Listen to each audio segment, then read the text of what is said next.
Hello, friends. Today I want to talk to you about the perceptual level of the perceptual affective tier of the ETC. So the perceptual level on the left side, it connects kinesthetic to cognitive. And so what you've learned while moving around a lot is how to make lines with precision and reason. And now you use that to make things more so on purpose.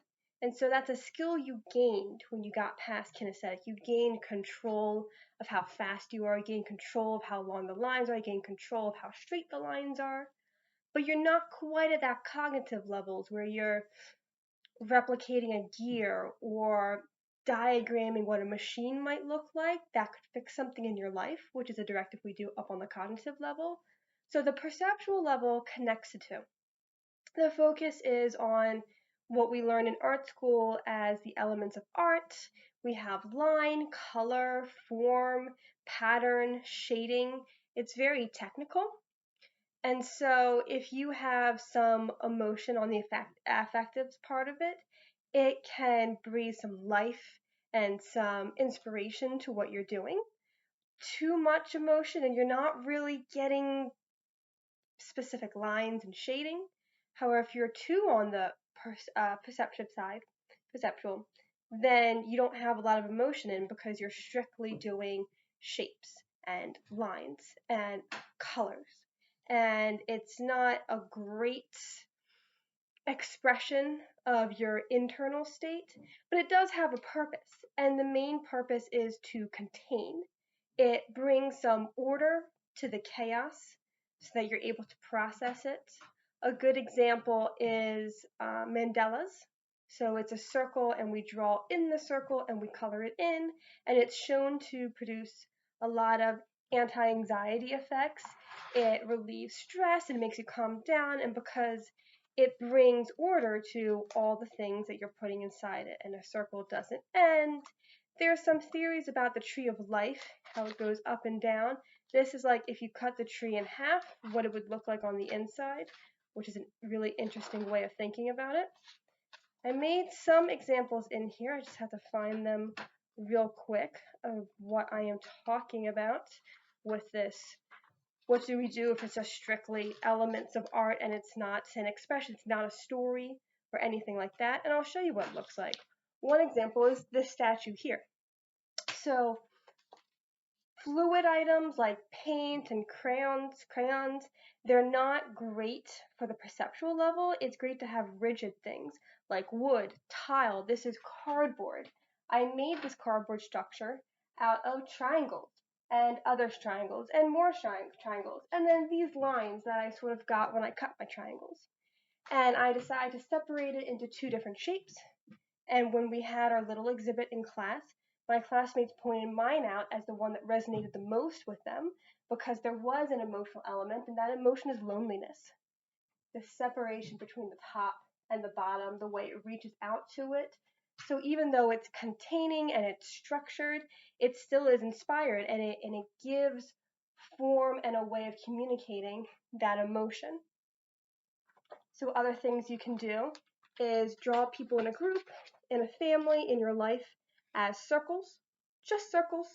We're not trying to draw a scene or anything, and so we can see who's biggest, who's kind of small, what sort of emotion is happening here, who clusters together. Is this a feeling of everyone being connected, or is this a feeling of everyone being very separated?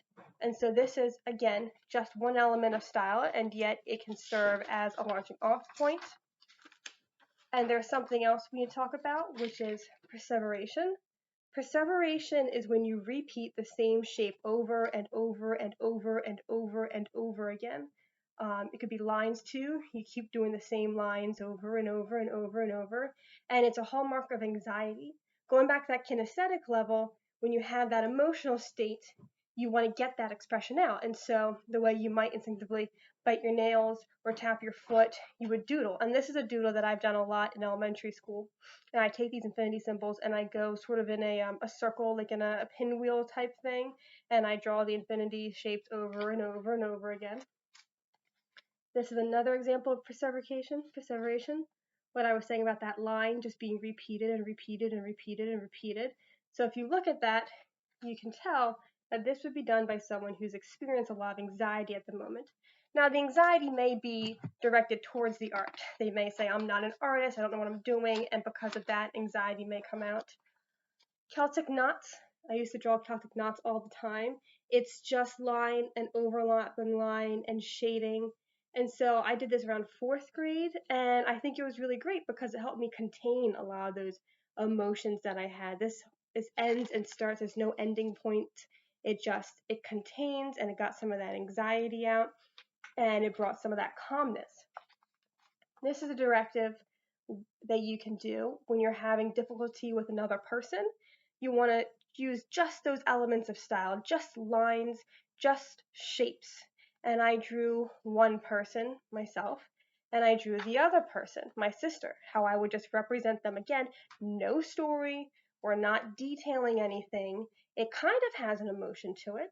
You can feel some rigidness, some unpredictability. We have some harsher lines here, some darker lines, which can tell us some things. And so that's a directive that you can do, and it gets you talking. You'll also notice a lack of color. A lot of color is indicative of someone being closer on the affective region because colors are associated with emotion. If you're really far over on the perceptual level, you'll see a lack of color. You'll also see outlining as opposed to like shading. You'll see dark, heavy outlines, and you'll see what's called stereotyped images, which I believe is my next example. Yeah. So a stereotyped image is an image that we've all done. Stick figures, sun in the corner, the dog. This doesn't tell you much. Anyone can draw stick figures. It doesn't reveal anything really about their world, just that there appears to be 3 people in the family, And so stereotyped images, they don't carry a lot of emotion, they don't carry a lot of cognition. You see a lot in younger people, and part of the developmental stages, some people don't get past this level where they just sort of draw the very basics that contain it. We can tell that everyone does have 2 feet, well, mostly 2 feet, 2 arms, 2 legs, a face. I think everyone has a smile on. We have some basic hair. But that gives us the basis to start doing art assessments, because once they've practiced what a normal, typical, stereotyped image is, then when you see something that's different and it breaks from those usual lines and shapes and whatnot, then you can tell that something's going on, something emotional. And so if you saw a drawing like this, why don't you pause the video and just look at this drawing and see what stands out as odd or weird. We're getting away from the stereotyped image, but doesn't require a lot of talent. A 5-year-old could do this. Maybe not a 5-year-old, but an 8-year-old could do this. And so pause the video and see what's different than a normal image. Okay, welcome back. So this would be an example of a trauma drawing. So there are certain symbols that just seem to reappear in people who have been traumatized. I don't know why. I'm not sure if science knows why, but we see this a lot. One of this is the sun. And all I notice is a creepy, creepy looking sun. So we have sunglasses blocking out the facial expression. We have a toothy smile right here. And then we have these triangle jagged edges. In art, horizontal lines are very calming. Diagonal lines have a lot of anxiety. So if you look at like a battle or someone bringing a flag into battle, you'll see a lot of triangles. And you won't see those at any sort of spa or doctor's office. You would see a lot of landscapes and straight lines and horizontal lines. And so seeing these triangles, just like in my sculpture here, it gives this agitated feeling. We also have this rainbow. And we have some perseveration of the repeated lines, but there's more perseveration here on the grass and in the raindrops, this repeated action over and over and over, but it's inverted, not like you would normally have a rainbow. And so it is blocking, it's serving as a barrier to contain this sun away from the child. Another thing that you'll notice is the house made of bricks, a door with no handle, windows with bars on them. It's not very friendly looking. It is sturdy. We have defensive. This is built to keep someone out or to keep someone in. And we have a chimney with no smoke, which indicates that there's not a lot of warmth happening inside.